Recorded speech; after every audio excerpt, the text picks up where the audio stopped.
किस्तों में पैसा बनवा देते और तो और मजिस्ट्रेट के दिल दिमाग में बात बैठा देते, अरे कि बोले आदमी तो ईमानदार है, देना चाहता है, नुकसान लग गया तो इसको सजा देने की जरूरत नहीं है, बोले तुम्हारा पैसा किस्तों में ले लो। आप देखो गुरु महाराज जी ने किस्तों में चुका दिया और एक भी चेक के अंदर मेरे को सजा नहीं हुई है। नीयत मेरी कोई खराब नहीं थी, लेकिन धंधे में नुकसान हो गया। कहते हैं कि धूप छांव का संसार है, हानि लाभ का और दुख सुख का ये संसार है, यहाँ से कोई बच नहीं पाया। आप देखो त्रेता और द्वापर में जब रामकृष्ण भगवान उस जाल से बच न पाए तो आप और हम किस खेत की मूली है जो बच जाएंगे। कृष्ण भगवान को देखो, मथुरा को छुड़ा दिया, द्वारका जाना पड़ गया। राम भगवान को देखो, राजगद्दी पे ठोकर मारनी पड़ी और जंगल को चले गए 14 वर्ष के लिए, और तो और सीता माता का हरण हो गया और नंगे पैर घूमना पड़ा, कंद फूल फल खाकर उनको अपना जीवन यापन करना पड़ा।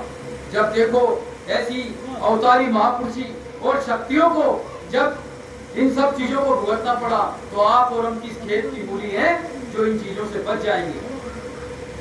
इन चीजों को आप देखो, उस समय पर महाराज जी जब देहरादून आश्रम आए मथुरा से, तब मैंने हाथ जोड़कर बोला सरकार, बोले इतना कर्जा है लेकिन चुप नहीं पा रहा है। 2007 के अंदर मैं गुरु महाराज की दया हुई तब उन्होंने खींचा, लेकिन हमारी तो कोई पावर शक्ति नहीं थी, तब उन्होंने खींचा, नहीं तो हम जाने वाले कहाँ थे। उन्होंने अपना हाथ से हमारे हाथ को पकड़ा, हम वहाँ पहुँचने वाले नहीं थे। तब महाराज जी को मैंने बोला सरकार ऐसी ऐसी बात है कि तब बोले बोले बच्चा क्यों चिंता फिकर करते हो, बोले हम तुम्हारे को आज एक ऐसा रास्ता बताते हैं, उस रास्ते पे आप चलते जाना, वो काम करते जाना, मेहनत ईमानदारी का काम करना और आप एक सीढ़ी नहीं कई सीढ़ी चढ़ते चले जाएगा। बोले जा आज मैं तेरे को ये काम बता देता हूँ, पीछे लौट के तुझे घूम कर देखने की जरूरत नहीं पड़ेगी। आज का दिन है और वो दिन है देहरादून का, आप देख लो 2012 का। गुरु महाराज जी की दया से कोई कमी नहीं है। कंपनी के अंदर 250 टेलर है, पार्टनरशिप के अंदर आप देखो सब जगह कंपनियां है। गुरु महाराज जी की दया से कहीं कोई कमी नहीं है।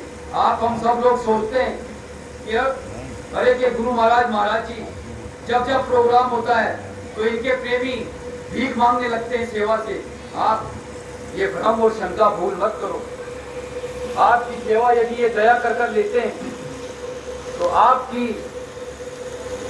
आपका धन जाता है लेकिन लक्ष्मी कहीं नहीं जाती है। आप इस बात पर अमल कर देख लो, आपका धन जरूर जाता है लेकिन लक्ष्मी कहीं नहीं जाती है।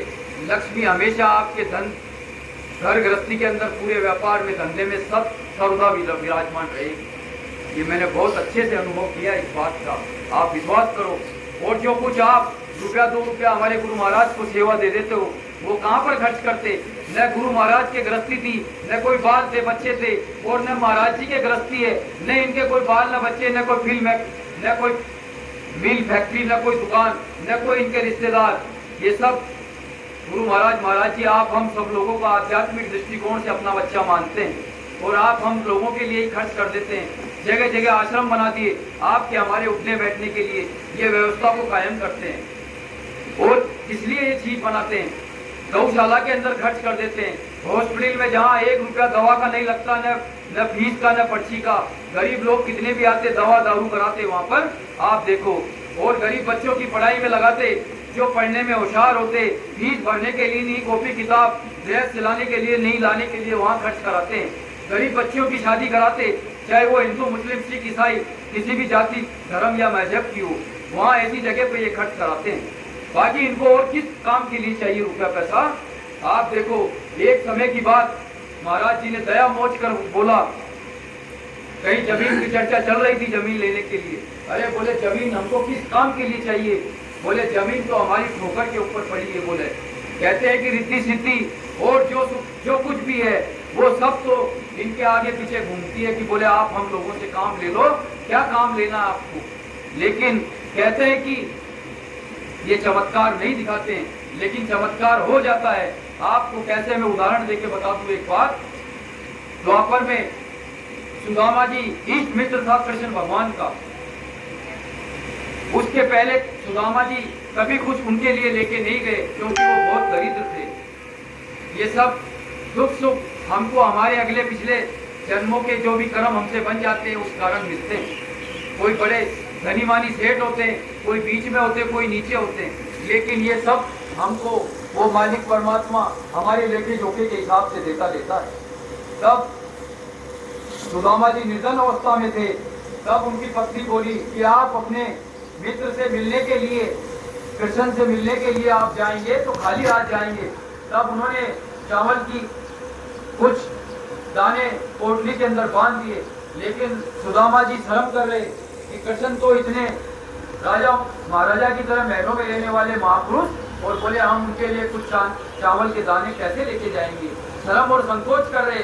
लेकिन कहते हैं कि धर्मपत्नी ने जबरदस्ती उनकी जेब में वो पोटली डाल दी, और जब वो चलकर कृष्ण भगवान के पास पहुंचे तो उनसे मिले, उनके दर्शन किए, तब हालचाल पूछे, तब हाथ में निकाल कर पोटली सुदामा जी ने पीछे ऐसे छुपा ली।